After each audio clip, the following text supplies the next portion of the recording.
ఇంటికి ఏ ఆపద రాకూడదు, ఏ కీడు జరగకూడదు. మనం పెళ్లికి వెళ్ళకపోవటమే మంచిది తమ్ముడు. ఎలాగైనా ఈ పెళ్లిని మీరే ఆపాలి. ఏం మాట్లాడుతున్నావమ్మా? పెళ్లి ఇష్టం లేకపోతే ఈ కాలం పిల్లలు ప్రేమ, ఇష్టం, పైత్యం అంటూ జీవితాలు నాశనం చేసుకుంటున్నారు రఘురామయ్య గారు. తల్లిదండ్రులు ఖాయం చేసిన కాబోయేవాడిని ప్రేమించింది. తప్పు ఈ అమ్మాయిది కాదు, తల్లిదండ్రులు.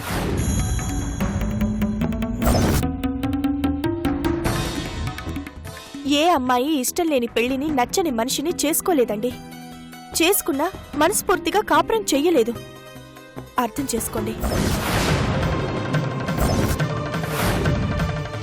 అబ్బాయి ఈ పెళ్లి మీద చాలా ఆశలు పెట్టుకున్నాడండి.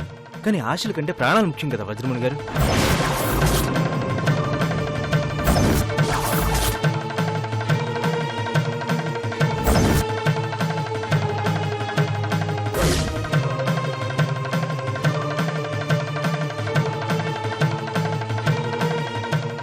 కాదని పెళ్లి చేస్తే ఒక ప్రాణం తీసిన వాళ్ళు అవుతారు. ఇంతమంది చెప్తున్నా వినకుండా మీరు మీ నిర్ణయం మార్చుకోకపోతే రేపు జరగబోయే నష్టానికి మీరే కారణం అవుతారు. అందరూ ఎందుకు చెప్తున్నారో ఒక్కసారి అర్థం చేసుకోండి.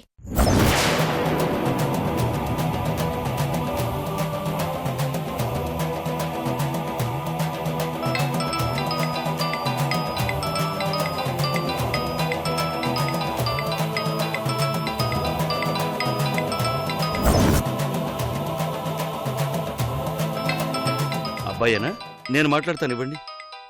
ముహూర్తానికి టైం అవుతుందని ఫోన్ చేసుంటాడు. నేను మాట్లాడతాలేండి. పెద్దవారైన రఘురామయ్య గారితో మాట్లాడించండి మావయ్య గారు. నాన్న రిషి, రఘురామయ్య గారు మాట్లాడతారంట. ఆయన మాట్లాడమేంటి? ఏమైందప్పా? బాబు రిషి, చెప్పండి అంకల్. చదువుకున్నవాడివి, గొప్ప మనసున్నవాడివి, బ్రాడ్గా ఆలోచించగలిగేవాడివి. ఇప్పుడు నేను చెప్పబోయేది విని బాధపడకు.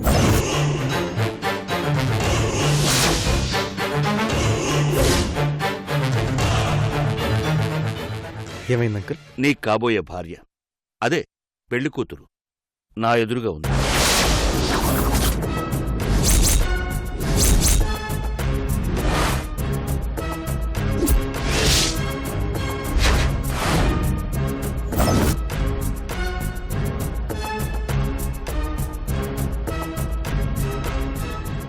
ఏం మాట్లాడుతున్నాడు?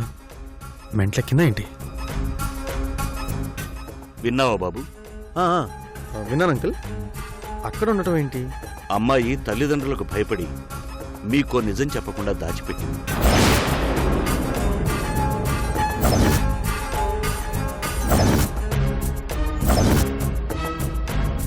అమ్మాయికి ఇంతకు ముందే తన బావతో పెళ్లి ఫిక్స్ అయిందట.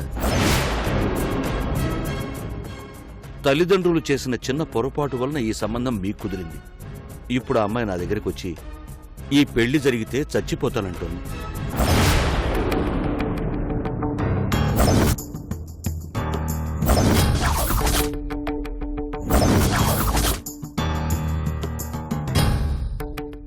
ముసలోడు పెళ్లి కూతురంటాడు, బావంటాడు. ఎవరి గురించి అంటున్నాడో, అక్కడ ఏం జరుగుతుందో అర్థం కాక మెంటలెక్కిపోతుంది. బాబుగారు లైన్లో ఉన్నారు, జాగ్రత్తగా మాట్లాడండి. ఈ పెళ్లి జరిగితే ఇటు అమ్మాయి జీవితం, అటు నీ జీవితం అన్యాయం అయిపోతాయి. అందుకే నువ్వు వెంటనే ఇంటికొచ్చి ఇక్కడికి వచ్చాక అన్ని విషయాలు మాట్లాడుకుందాం. నేను మరో మంచి సంబంధం చూస్తాను.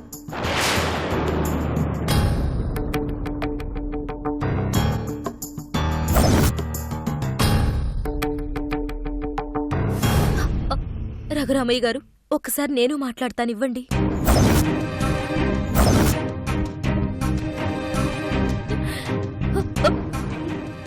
హలో, ఎవత్తవే నువ్వు? నేనండి, మీ భార్యని.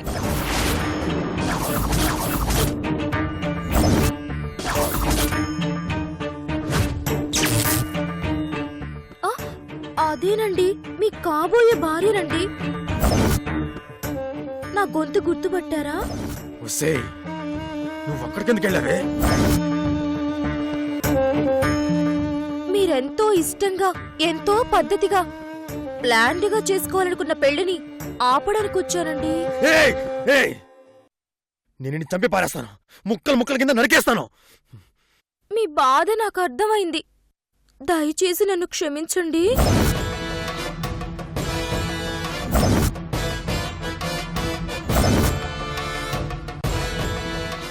నేనే మీకు తగిన భార్యని.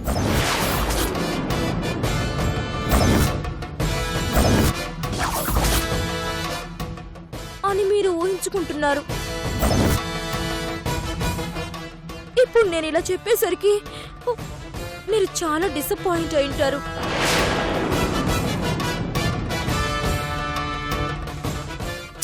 కానీ ఏం చేస్తామండి, కొన్నిసార్లు మనం ఊహించింది జరగకపోవడమే జీవితం.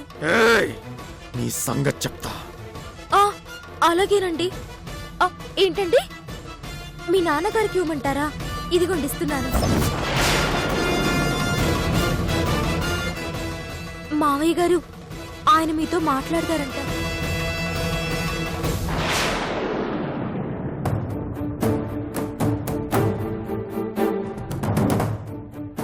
హలో, ఏంటప్పా ఇది? అది అక్కడికి ఎలా వచ్చింది? పెద్దని చెప్పాడు కదా, నువ్వు వచ్చాయి. బెర్రి వెంగళప్పుడు వచ్చామంటావా? నువ్వు వచ్చాయి. ఏం మాట్లాడుతున్నావప్పా? పెద్ద అన్న మాటకు మనం గౌరవం ఇవ్వాలప్పా. త్వరగా ఇంటికి వచ్చాయి.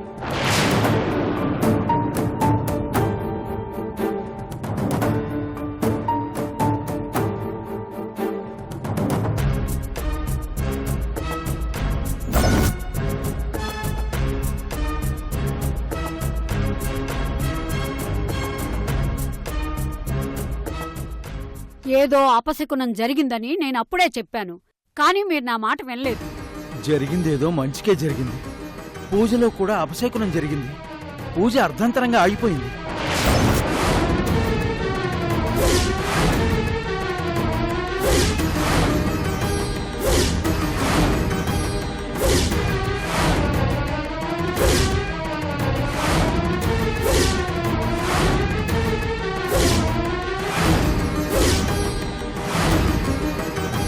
ఇంట్లో దీపాలు పడిపోయినాయి. గుళ్ళో పూజ ఆగిపోయింది. అంటే వదినిగారన్నట్టు మనం కాలు బయట పెట్టుంటే పెద్ద అనర్థమే జరుగుండేది. అవునమ్మా, అందుకే పక్షం రోజులు ఎవరూ పొలిమేర దాటి వెళ్ళకండి. వెళ్లారంటే ప్రమాదం నీడలా ఉండి పాములా కాటేస్తుంది.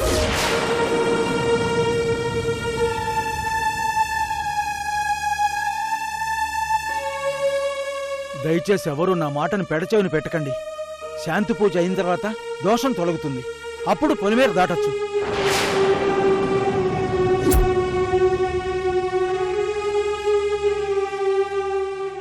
ఎంతో పెద్ద మనసుతో మీరు నా జీవితం పాడైపోకుండా కాపాడారు. మీకు జన్మ జన్మలకి రుణపడుంటాను. వెళ్ళొస్తానండి. అలాగే తల్లి, ఉండమ్మా. అభి, బాలాజీ, అమ్మాయిని డ్రాప్ చేసిరండి. మీకెందుకండి శ్రమ, నేను డ్రాప్ చేస్తాను. పర్లేదులేండి, మా అబ్బాయిలు వెళ్తారు. వెళ్ళండి బాలాజీ. రామ్, వస్తానండి.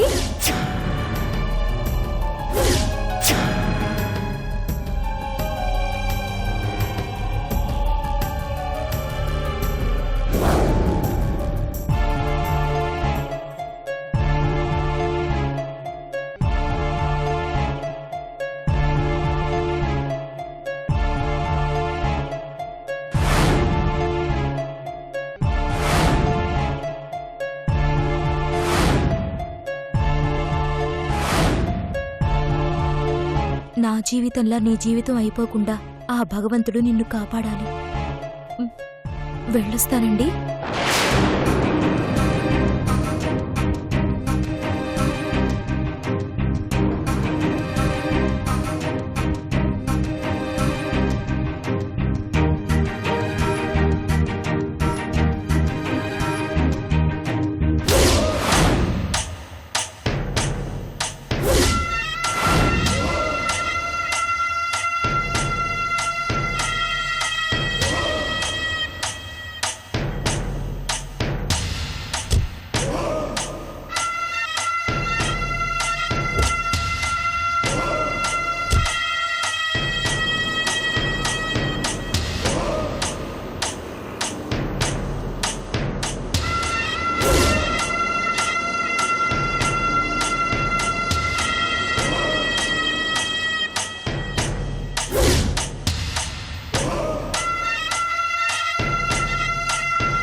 వజ్రముని గారు లోపలికి వెళ్దానండి.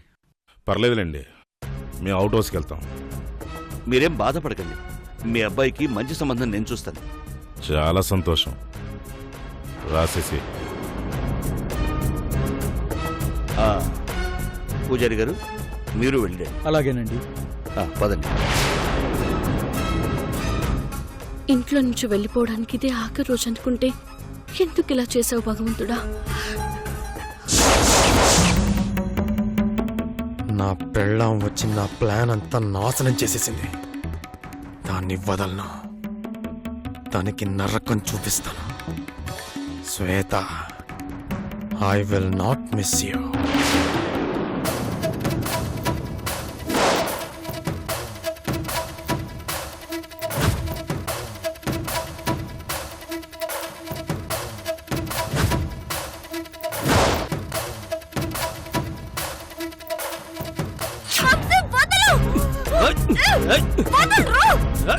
ఎవరినైతే ఆయుధంగా వాడుకొని గాయత్రిని టార్చర్ పెట్టాలనుకున్నానో ఇప్పుడు వాడే నాకు రివర్స్ అయ్యాడు.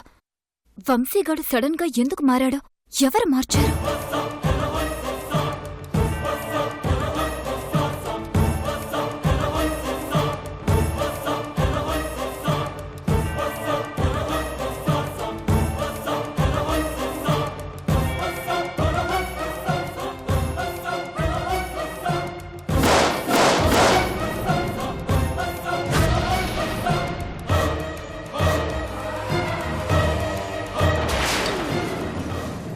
హాయ్ నిహారిక.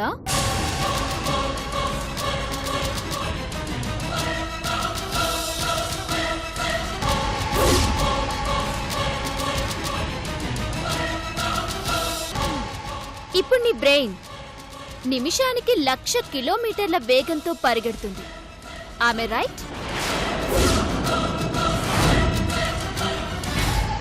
బ్రెయిన్ హీటర్లా హీటెక్కినట్టుంది. హాట్ కాఫీ కావాలా? తండా పానీ కావాలా?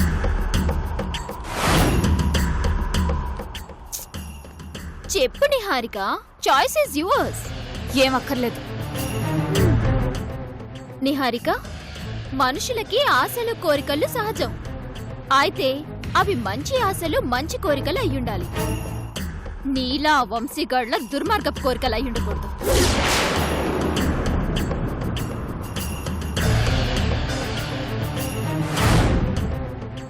నువ్వు చెప్పినట్టే వింటూ నీ ప్లాన్నే ఫాలో అవుతూ వచ్చిన వంశీగాడు సడన్ గా ఎందుకు మారిపోయాడనేది నీ $1 మిలియన్ క్వశ్చన్, అంతేనా? చూడు బేబీ, సాగినంతకాలం ప్రతి ఒక్కరూ వారికి వారే తోపులమనుకుంటారు.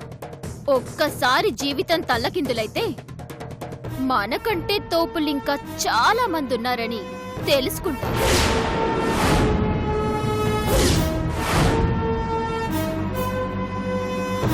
అంటే వంశీని రప్పించింది?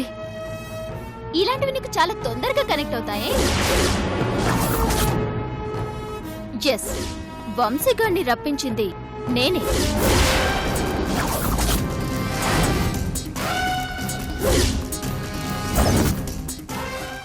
నీ మీదకి రివర్స్ చేసింది నేనే.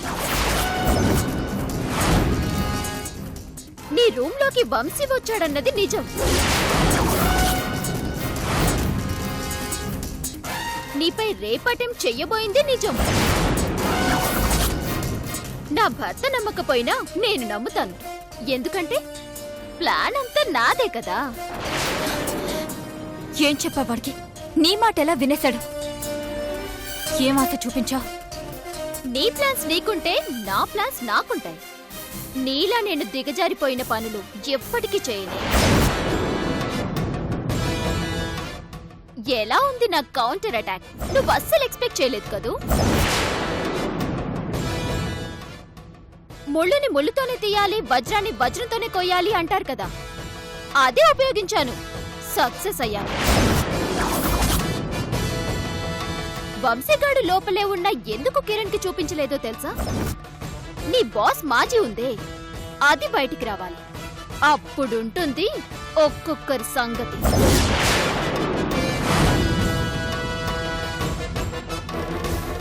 ఇక నుంచి నీ మాజీయే కాదు, దాని జేజమ్మొచ్చి ఎన్ని స్కెచ్లు వేసినా నా చిటికన వెలు గోటిని కూడా కదిలించలేదు.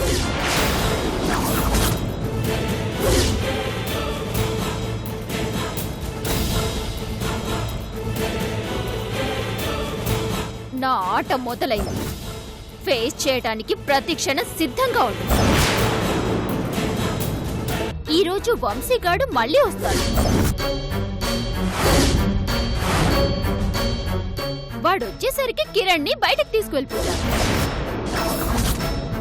పద్మని ఆల్రెడీ బయటికి పంపించేశాను. ఇంట్లో ఒంటరిగా ఉంటావు. ఇంకా నీ బతుకు బస్ స్టాండే. తప్పించుకుందామని ఇంట్లోంచి బయటికి వెళ్ళిపోవటానికి పిచ్చి పిచ్చి ప్రయత్నాలు చేశావనుకో, రోడ్ అని చూడడు, పబ్లిక్ అని చూడడు. నా పెళ్ళాం నా ఇష్టం అంటాడు. ఎక్కడైనా సరే ఈ రోజు నీ జీవితం సర్వనాశనమైపోతుంది.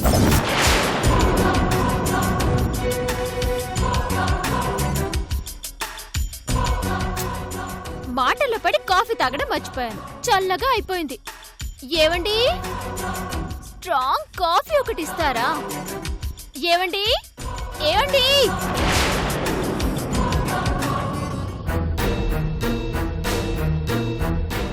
ఒరే వంశీగా, ఎంత పనిచేసావ్రా!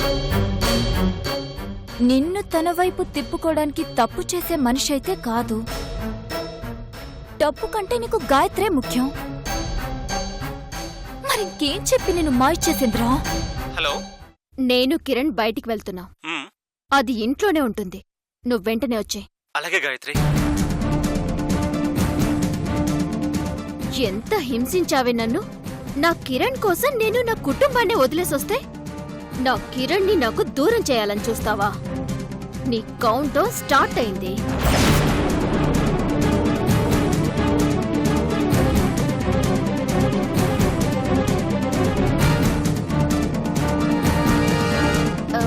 ఏమండి, బయలుదేరుతావా?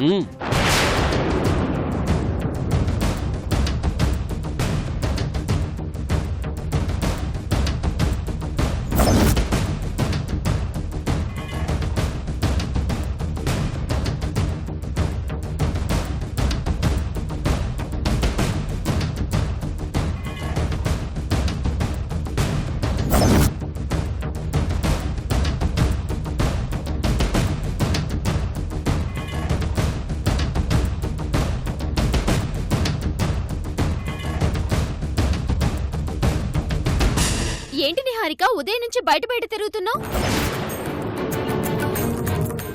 జరిగింది ఇంకా మర్చిపోలేదా? పాప నిహారికను చూస్తుంటే నాకు జాలేస్తుందండి. Don't worry Niharika. నిహారిక, అలా షాపింగ్కి వెళ్ళొస్తాం. జాగ్రత్తగా భయపడకుండా ఉండు. బాయ్ నిహారిక. తలుపులు వేసుకో.